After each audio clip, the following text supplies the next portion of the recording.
Hey there my friends, this is Robin Hood, and today I'm bringing you some gameplay from the Close Quarters DLC. This is the map Operation 925, and I am doing one of my first runs with the TAR-21 in-game.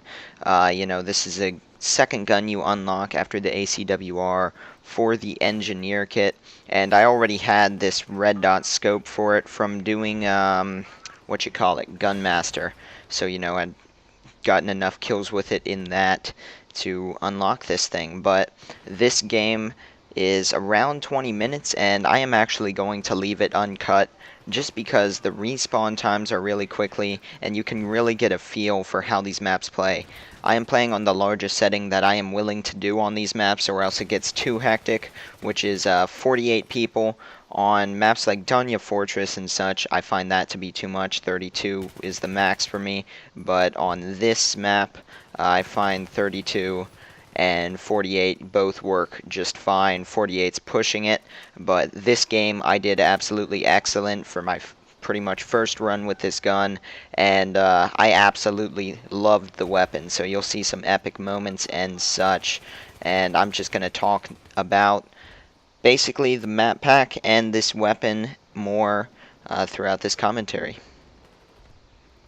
So you can see here, starting off fairly nicely, running around. Our team is not actually in the lead right now, and I don't remember if we actually win it or not, but it was an extremely close game. But when I joined here, the game was slightly started.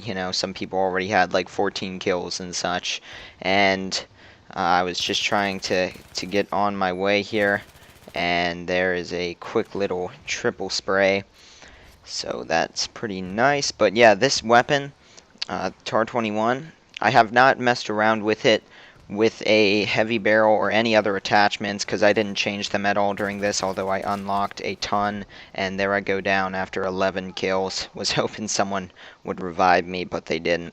But I can already tell, you might be able to get some good range on this with a heavy barrel, but with that even, you might want a foregrip because this gun does have quite a kick. Doesn't really matter that much close quarters like this, but there are some times where I can't pull off the long range shot because of the way the kick is. The target moves too quickly, so I'll get high assists, but not quite there. But this gun feels like a medium to long or short to medium range powerhouse. I mean, it just wrecks people, and there I tried to evade that guy. And you'll see during this game, especially at the scoreboard at the end, I started slightly into it, not that much, so I was pretty much there for the whole thing. But aside from a few rough spots, you will see that I just take off and soar above pretty much everyone else on the team. And then there's a few people close by me due to capturing points and stuff, but kills and such wise, I did extremely well, and it was something that I haven't pulled off with a weapon other than the M16, M4, maybe the A91 close quarters, but generally I just don't do this well, especially with a weapon I'm not used to. But this weapon just felt right to me. TAR-21 is excellent. And basically, you have to complete 2 assignments to get this gun. And the first is to unlock the ACW-R, which you must unlock first. That requires 30 carbine kills, which is fairly easy. You maybe even be able to do that in one game, and 20 anti-tank rocket kills. Doesn't have to be against a tank, but RPG, javelin, small, any kills with those count towards that. Then after that, to unlock the TAR-21 MTAR, you need 100 carbine kills. Once again, that's just 3-4 games maybe, depending on how well you use the carbines and such. And then you need 1 EOD bot kill. And this, and look at that, there are so many people there. I could not take them down fast enough. But the EOD bot kill, Tons of my friends have said it was an absolute pain for them to get, took forever, but I joined the game and I got really lucky with this, but that's going to be the one hard thing for most of you guys probably. I got extremely lucky, just sat down, pulled out the EOD bot kill, first try, turned around a corner with it from which I was laying on, and there was just a sniper laying on the ground there, so I got that kill very easily.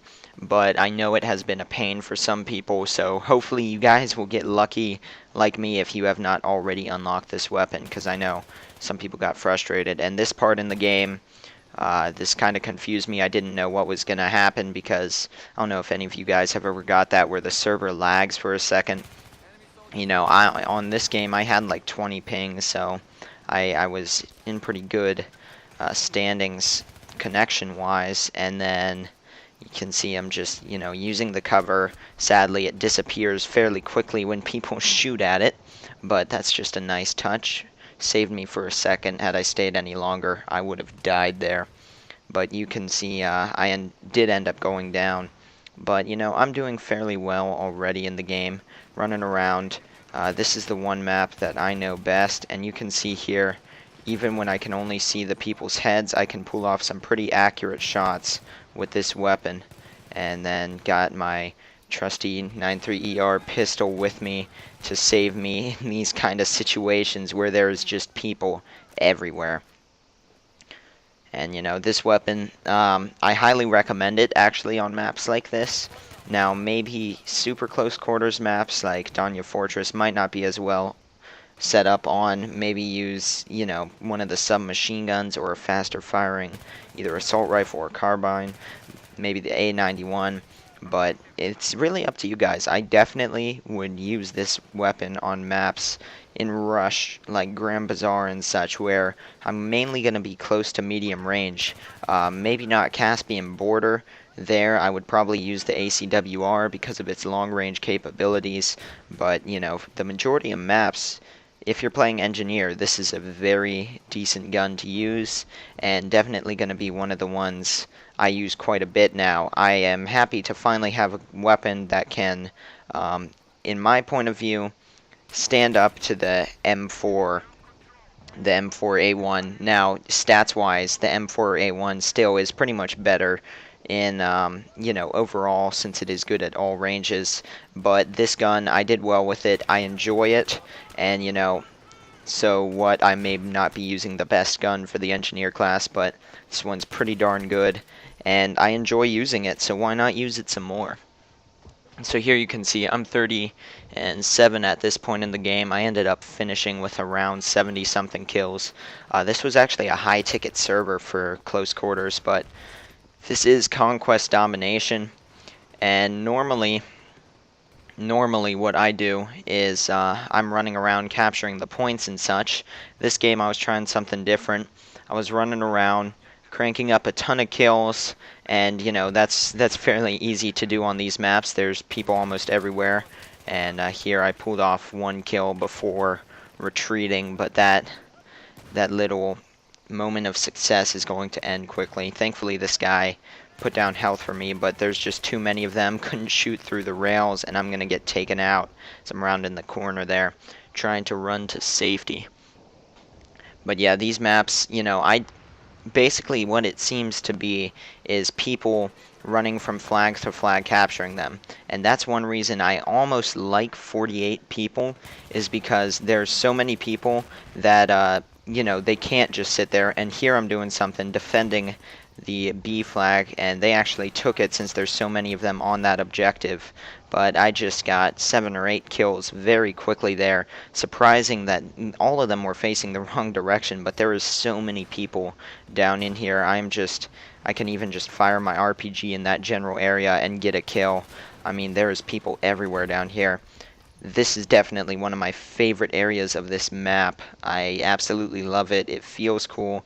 The lighting kind of dark, and once the cars, you know, start exploding, there's fires everywhere. It just really immerses you in the battlefield. And for some reason, these guys, I got tons of hit markers, would not go down. So I'm going to get pretty high kill assists on them. And then there's a guy behind us that takes us down with the MP7, another excellent weapon to use in these kind of maps. But talking about the maps, I definitely like them. I don't know how long. I mean, back to Karkand is still very playable. I know tons of people like this gameplay, so I can see these maps being around for quite a while. Right now, they're about all I'm playing, but that's just because they're new. I am looking forward and going back and playing some vanilla, maybe, Firestorm. And I swear, every time I rounded that hallway, there's like 4 guys, I'd get one of them before they killed me. Every time. But these maps, I'm definitely going to keep playing them. They're really nice if I don't have much time. This server, I thought it would be a quick game, and then I saw it was high tickets. So it is actually going to take quite a while, around 20 minutes. So this isn't a good example of that, but you join a normal ticket server, and these games will last like 5 minutes. So that's if you don't have much time, want something to do. These are great for that, not a rush game where it can vary anywhere from 6 minutes to like an hour. So it's more predictable, and even for this many tickets on the server, this is a fairly fast-paced game, and there's tons of action. It gets you into the mix there, and I do love the big maps. I'm really looking forward to Armored Kill, but we have to wait till September for that. Can't wait to see more gameplay from it, and there get taken out through the wall. But yeah, these maps, I like them. I'd have to say this one and what is it called? Zyba Tower are probably my favorites. Scrap Metal's in between, and then Danya Fortress is it's okay to me. It's a bit too windy and compact for my taste. I just don't enjoy it as much as the others, but I still do enjoy it. Just I'd rather play on these maps. So all of them are fairly good. That's just my opinion on them. And here you can see we're just continuing fighting down in this underground parking garage area. So this is a very cool area. That guy got me with the Magnum there. Very nice shot. But you guys can hopefully see here that I am doing fairly well with this weapon. I definitely like it, as I have said, and it does have a very nice hip fire for a carbine gun. It is excellent. So, like I said, medium to close range engagements are probably best with this. You can get kills at long range, just not recommended. Right here, I'm just sitting, trying to get my health to come back up. And this guy comes in the door, and when I started to reload, another guy busted through. So he's going to take me down. F2000 there. I still need to do that premium assignment where you get the 25 headshots with it. I already have the 40 kills. That wasn't any problem. But headshots with that gun, slightly difficult since it is such a fast-firing gun and has a large spread. So here we're just going to jump on the A flag and try to capture it. People usually come up from the stairs, so I shoot an RPG in there. And then as I'm getting up, this guy just sneaks in between everyone and doesn't actually take anyone out. So yeah, he would have been better standing where he was outside there and picking us off from inside. But he didn't do that, and none of the teammates died. I probably would have survived due to the fact that I was fairly safe. And up here, I'm going to run into quite a few people. That guy was jumping around. I had no clue where he was. This guy spinning around, he had no clue where we were. Kind of chaotic there. And you can see our team's pushing in, trying to get stuff done. We go up the stairs. This guy takes out one guy standing behind the column, and I take out the sniper. Then this guy that spawns on his beacon and the beacon itself. And then from up here, just kind of spotting people. Get a kill assist on the guy down there. And had he been inside a second longer, would have killed him. This gun has a very decent fire rate. And I'm going to do a legitimate review of the gun later once I've used it more with actual attachments on it. Not that this isn't an actual attachment, but I only have one on here. So you can see how the kick is without a foregrip or a flash suppressor or anything there. It's not that unmanageable. You only really notice it at the longer ranges, which this gun isn't designed for anyway. Like, there is one of those longer ranges, and you can still see that I got quite a few hits on the guy. 77% kill assist. And here, once again, waiting for this guy to show his head. There's a guy around the corner. Watching the mini-map, I know where he is. That's the one complaint that I have about these maps. The mini-map is atrocious. You know, for the floor you're on, it's fine. But there'll be times where you're standing right next to a stairway and it won't tell you if someone's at the bottom of the stairway because it's on a different floor. If you guys have watched the mini-map at all and there's still time left in this video, watch it actually right now as I run up. You couldn't see the mini-map change. I don't know if it actually did it there, if I made it all the way up. But the mini-map changes depending on the floor you are on. And it can be quite annoying. And let's see if it actually does it. No, it stays on this one because I did not actually go all the way up the stairs there. So now I'm running over to B, seeing if anyone's over here. And it looks clear. So I'm going to run through. You know, that stairway that I just died on and got revived. When there's tons of people like that, I decide to just go ahead and step away. This guy somehow did not see me as I shot down his teammate. And thankfully he didn't. And this guy does a nice move, jumps all the way over me and takes me out because I could not keep up with him while he was in the air. So props to you, buddy. That looked pretty cool. And once again here you can see there was so many teammates on that stairway and explosions going off as I went in, and so many people pouring in there. It's bound to be a death trap, so I'm going the other direction. And this guy for some reason didn't take damage for a second or two. Throw a grenade, defending the B flag as best as I can. Right now we are actually holding most of the flags except for, it appears, A. And there are guys in here. That guy goes down. There's one more guy on the stairs. Just quickly fire my RPG since he obviously had his bipod out. He was support. Would have mowed anyone down that looked in that doorway. So RPG, you know, quick. Doesn't give him time to shoot. And he is gone. Blown to bits. And you can see once again this stairway. Tons of people come up this thing. This guy just can't shoot them while they're hurling those things. They're nigh on invincible, it seems, because of I don't know if it's lag or something. There's hitboxes or something like that. Yeah, I've always seemed to have trouble shooting people while they are hurling those things. And then here saw a laser peek around the corner, and another guy actually ran into my bullets there. And then this guy was just in the way. No one else on the stairs, so you know, didn't have to deal with anyone else there. And then I caught this guy running below, and sadly this guy's gonna get me because he has a shotgun, which at point blank range there's not much you can do against that unless they miss their shot. So you know, yeah, that's gonna be the end of that life. And going back upstairs because their only objectives are up there, and it seems we are losing C, so I come up and kill one of the guys there, get an assist on the other, and we have C now secure. See a guy up top, take him down so he is not raining fire on our team. Somehow survive this guy, and there's another one there.